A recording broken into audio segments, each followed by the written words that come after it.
नमस्कार, स्वागत है आपका सत्यहिंदी.com पर। मैं हूं नीलू व्यास और एक बार आपके साथ फिर से जुड़ रही हूं आपके पसंदीदा कार्यक्रम आज का एजेंडा को लेकर।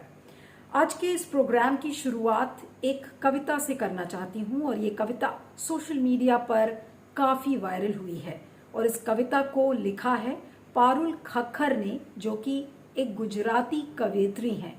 वैसे तो वो पॉलिटिकल पोएट्रीज के लिए नहीं जानी जाती थी, लेकिन जब से उन्होंने ये कविता लिखी है तब से उनका नाम बड़े रेडिकल राइटर्स में आने लगा है। गुजरात के लिटरेरी सर्कल्स में काफी बड़ा इनका नाम था, लेकिन जब से इन्होंने ये पोएम लिखी है इसके बाद से ऐसा लग रहा है कि जो दक्षिणपंथी ट्रोल आर्मी है वो इस कविता से बहुत ज्यादा परेशान है।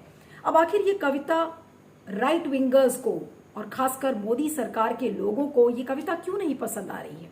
सबसे पहले तो आपको बताऊं कि इस कविता का शीर्षक है शव वाहिनी गंगा, यानी कि गंगा में जो हाल में बहुत सारी लाशें बहती हुई दिखी थी और जो कवित्री है पारुल खक्खर, उन्होंने अपनी मन की व्यथा को इस कविता में रेखांकित किया है। अब आपको कुछ लाइंस इसकी सुनाती हूँ। बहुत छोटी पोएम है, सोशल मीडिया पर अवेलेबल है और पारुल खक्खर को इस चीज के लिए सलाम करना चाहिए कि इतनी आलोचना के बाद भी और कम से कम 30,000 से ज्यादा गालियां उनको सोशल मीडिया पर पड़ी हैं, लेकिन इसके बावजूद उन्होंने इस कविता को अपने फेसबुक पेज से और बाकी सोशल मीडिया हैंडल से डिलीट नहीं किया है। तो आइए जानते हैं कि इस पोएम में क्या है। अब ये पोएम वैसे तो गुजराती में लिखी हुई थी, लेकिन सोशल मीडिया पे जब ये वायरल हुई तो उसे मराठी, हिंदी, पंजाबी और कई लैंग्वेजेस में इसे ट्रांसलेट किया गया। तो आपके लिए मैं हिंदी कविता सामने रख रही हूं, उसको बहुत ध्यान से सुनिएगा।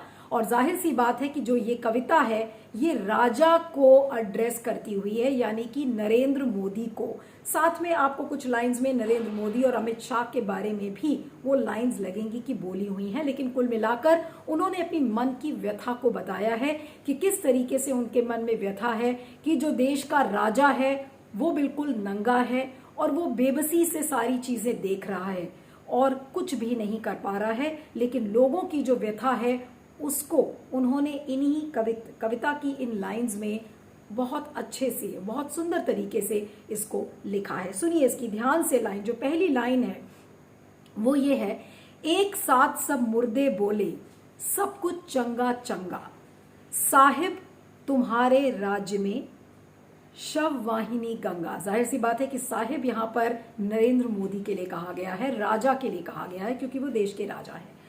दूसरी लाइन में, खत्म हुए शमशान तुम्हारे, खत्म काष्ठ की बोरी, थके हमारे कंधे सारे, आंखें रह गई कोरी।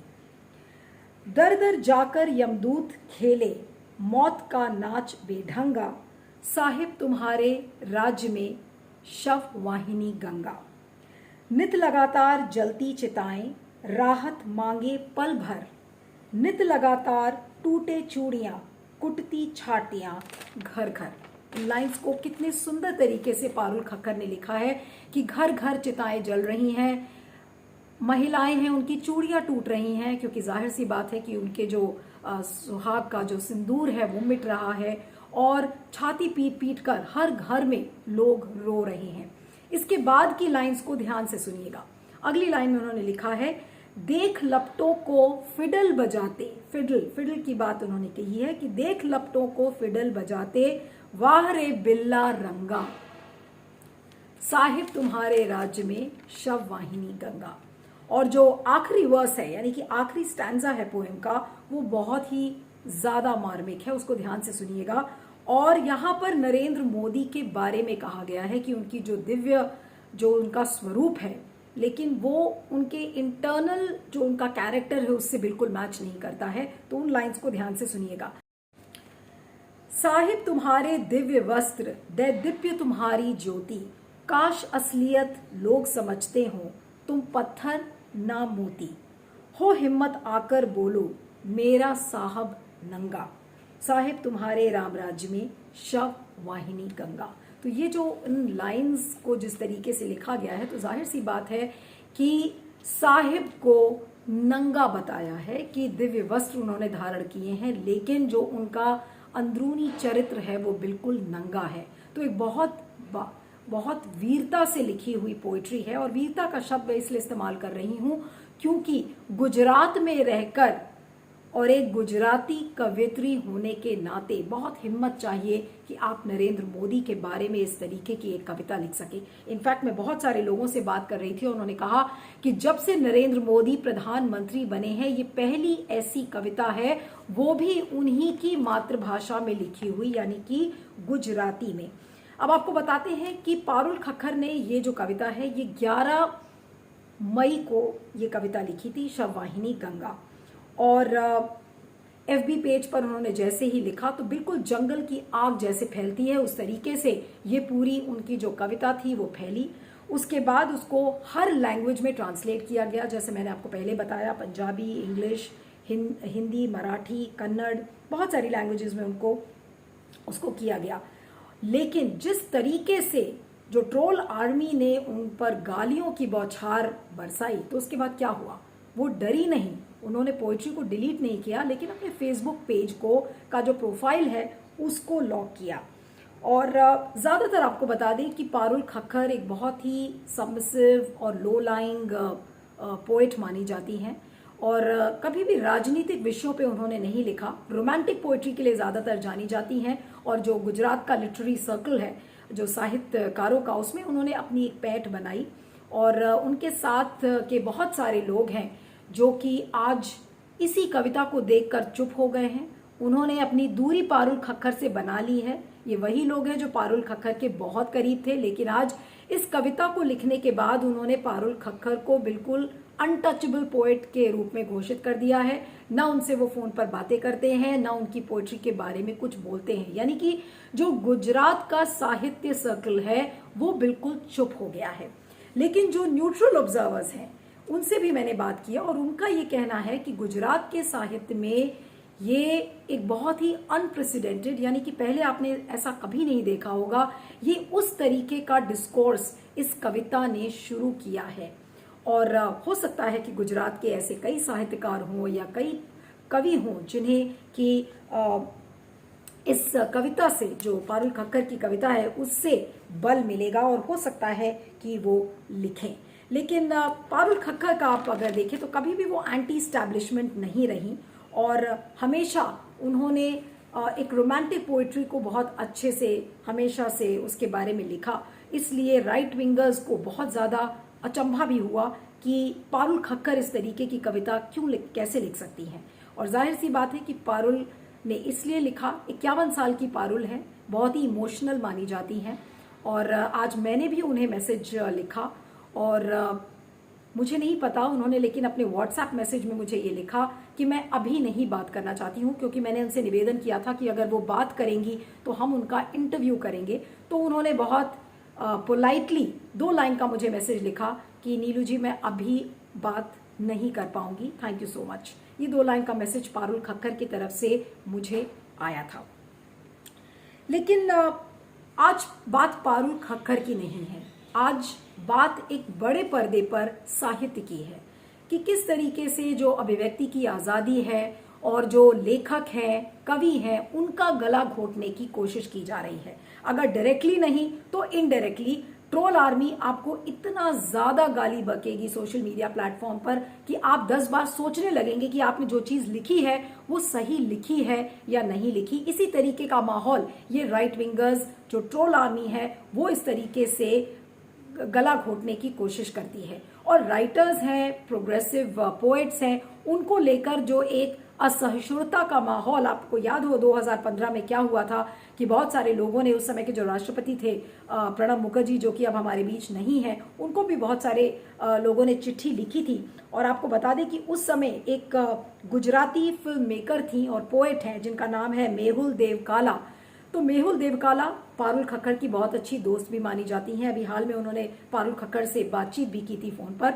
तो उनका ये कहना है कि जब 2015 में वो एक पिटिशन साइन कर रही थी और सारे राइटर्स गुजरात के थे, उनको उन्होंने जोड़ने की कोशिश की थी, तो सारे राइटर्स ने बिल्कुल अपने आप को अलग कर लिया था। यानी कि गुजरात के का जो साहित्य का जो पूरा सर्कल है उससे कोई भी वो पिटिशन साइन नहीं करना चाहता था। जाहिर सी बात है कि नरेंद्र मोदी के खिलाफ कोई नहीं जाना चाहता है, चाहे वो साहित्यकार हो गुजरात का, चाहे फिर वो कवि हो गुजरात का। ज्यादातर लोगों ने इस समय इसी वजह से पारुल खक्कर से अपनी कन्नी काट ली है और उनसे अपनी दूरियां बना ली है कि कहीं ऐसा ना हो कि वो पॉलिटिकली इनकरेक्ट साबित हो जाएं, कहीं ऐसा ना हो कि नरेंद्र मोदी या मोदी सरकार का गुस्सा उन पर टूट पड़े और उनकी अवार्ड्स पर आंच आ जाए। तो आपको याद होगा बहुत सारे राइटर्स थे जिन्होंने अपने अवार्ड्स वापस किए। उस समय मोदी सरकार ने क्या कहा था 2015 में कि ये तो अवार्ड वापसी गैंग है।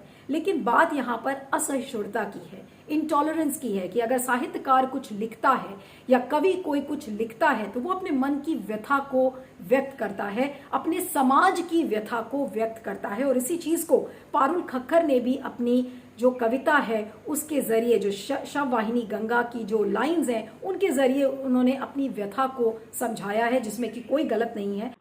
असल में पारुल कक्कर को मैं इस घटना के पहले नहीं जानता था। मैं हालांकि गुजराती में मैं पढ़ता हूँ, गुजराती मुझे आती है, लेकिन देखा जैसे मैंने उनको नहीं पढ़ा था। लेकिन ये कविता पढ़ने के बाद मैंने उनको जाना और उसके बाद वो सारा तमाशा जो आप कह रही हैं वो लगातार सोशल मीडिया पे मैं देख रहा हूँ।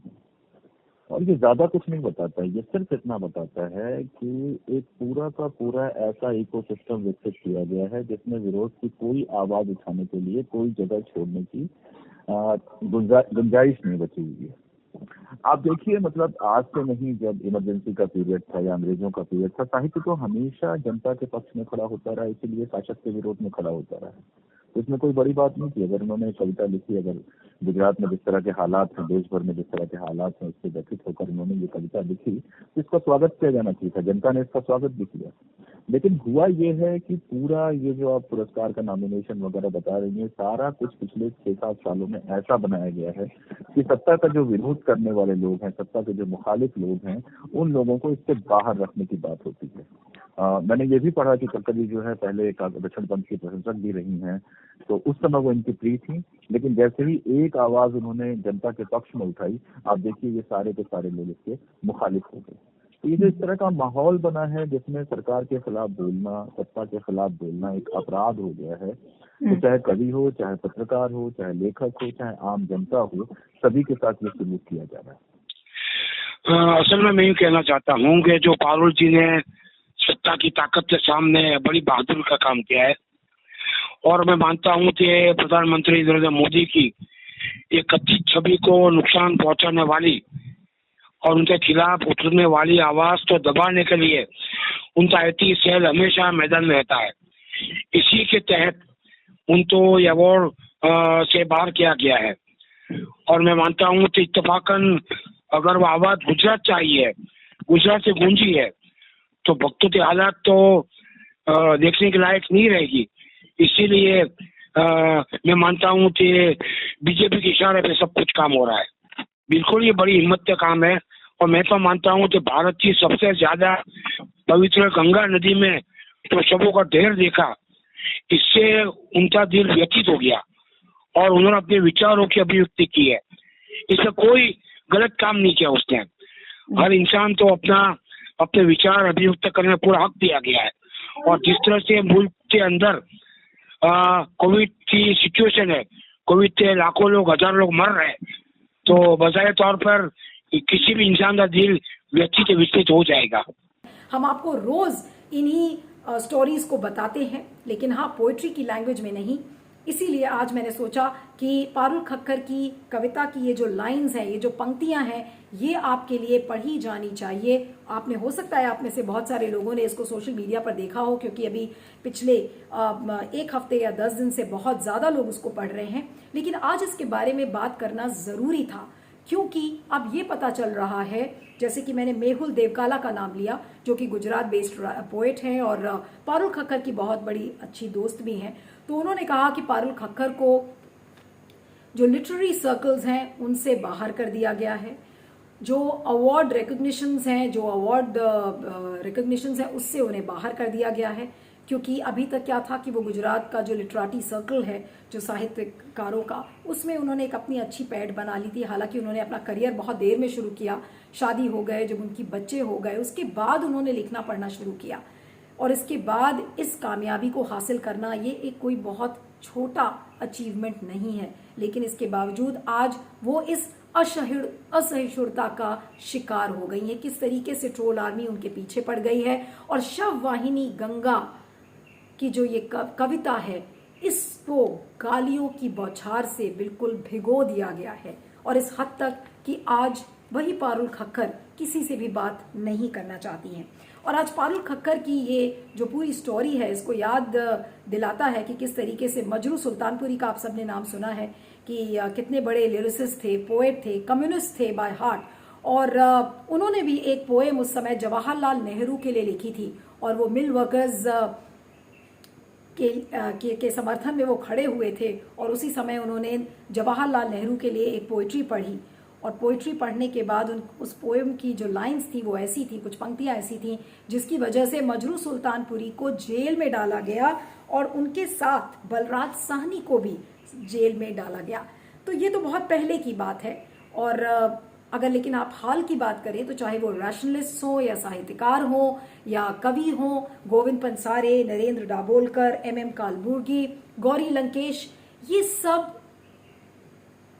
उसी प्रक्रिया का, उसी फिनोमेना का एक नतीजा है, जो कि आज साहित्य, रैशनलिज्म, इन सारी चीजों को लेकर समाज आज कितना इंटॉलरेंट हो गया है कि उनसे साहित्य की जो लाइंस हैं वो भी बर्दाश्त नहीं होती, कविताओं की पंक्तियां हैं वो लोगों से बर्दाश्त नहीं होती। क्यों? क्योंकि आप मोदी सरकार की आलोचना कर रहे हैं। और ये फिनोमेना पिछले 6 या 7 सालों में, 6 सालों में अगर मैं खासकर कहूं तो बहुत ज्यादा बढ़ गया है कि एक ऐसा फिनोमेना देखा जा रहा है जहां पर राइटर्स का गला घोटा जा रहा है, कवि कवित्रियों का गला घोटा जा रहा है, रैशनलिस्ट जो कि जो सुपरस्टिशंस हैं, जो दकियानूसी जो हमारी प्रथाएं हैं उनको क्वेश्चन करते हैं, या अगर किसी ने हिंदुइज्म के खिलाफ बोल दिया हो तो उसके खिलाफ किस तरीके से राइट विंग ट्रोल आर्मी गालियों की बौछार करती है। अगर आपको ध्यान हो तो श्री राम सेने का आपने नाम सुना है, और उन्होंने क्या कहा था, प्रमोद मुतालिक ने, कि जो भी हिंदूज के खिलाफ बोलेगा या कोई भी राइटर जो हिंदू के खिलाफ बोलेगा तो हम उसकी जीभ काट देंगे। इस तरीके की बातें प्रमोद मुतालिक जो श्री राम सेना के प्रमुख हैं, उन्होंने इस तरीके की बातें कही थी। और तो कहीं ना कहीं जो भारत की प्रभुता है, जो भारत की संस्कृति है, उस पर आप कितना बड़ा हमला आप ये सोच सकते हैं। और साहित्य क्या है? समाज का प्रतिबिंब है। साहित्य को आप साहित्यकारों का या कवियों का आप गला घोट सकते हैं, उन्हें आप जेल में डाल सकते हैं, लेकिन साहित्य जो एक आवाज बनकर निकलता है आप उसे नहीं शांत कर सकते। उसी तरीके से जैसे पारुल खक्कर की ये कविता है, आज सारी बाउंड्रीज को उसने क्रॉस कर लिया है, और आज अगर खुद पारुल खक्कर भी चाहें कि वो अपनी लाइंस को छुपाकर या कहीं बंद करके डाल दे तो वो नहीं कर सकती, क्योंकि वो पोएम इतनी ज्यादा वायरल हुई है कि that poem has crossed all the cultural boundaries, और वो खुद पारुल खक्कर चाहे तो भी उसको रोक नहीं सकती। तो कहने का मतलब ये है कि आप पारुल खक्कर की आवाज को हो सकता है कामयाब हो जाए रोकने में, लेकिन जो पारुल ने लिखा है, उनकी जो कविता है,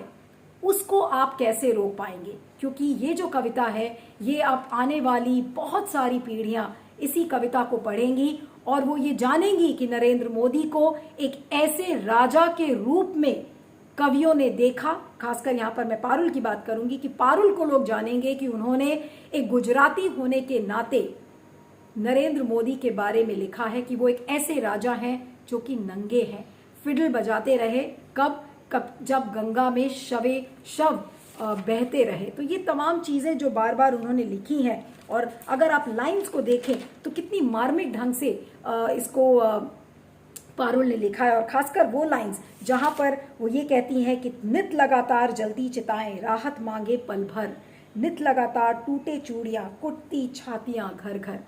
यही कहानियां हम आपको हर दिन बताते हैं कि सिस्टम से जूझ रहा है पूरा भारत इस समय। कैसे लोग चिताओं के बीच में अपने परिवार के प्रियजनों को खो रहे हैं, लेकिन सरकार बिल्कुल बेबस है। लाचार है, बहुत कुछ कर सकती है, लेकिन ऐसा लग रहा है कि बहुत कुछ नहीं भी करना चाहती। और इन्हीं लाइंस को बहुत अच्छे तरीके से, मैं कवि नहीं हूं, लेकिन इस कविता को महसूस कर सकती हूं कि पारुल के मन में क्या चल रहा होगा जब उन्होंने ये कविता लिखी है, और कितनी हिम्मत का काम उन्होंने किया है कि गुजराती लिटरेरी सर्कल में अपनी जगह बनाने के बाद उन्होंने इतनी बड़ी हिम्मत का काम किया कि नरेंद्र मोदी के खिलाफ इन लाइंस को लिखा है। तो ये है समाज का असली चेहरा।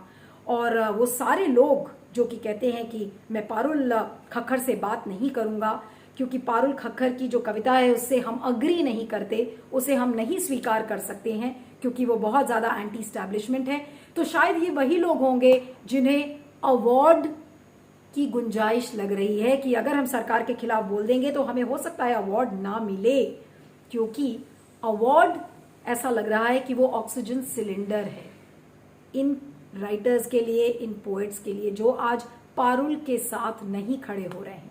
लेकिन ऑक्सीजन, मैं आपको बता दूं, ऑक्सीजन है वो सांस जो कि एक कवि को जिंदा रखती है। और आज पारुल खक्खर ने अपनी इन पंक्तियों को, जो शव वाहिनी गंगा में जो उन्होंने लिखा है, आज उन्होंने लिखा है किस तरीके से कोविड से सारे परिवार भारत के जूझ रहे हैं, लोग सांस तोड़ रहे हैं, दम तोड़ रहे हैं, लेकिन आज इन पंक्तियों में पारुल खक्खर की वो ऑक्सीजन, वो सांस शायद नजर आ रही है।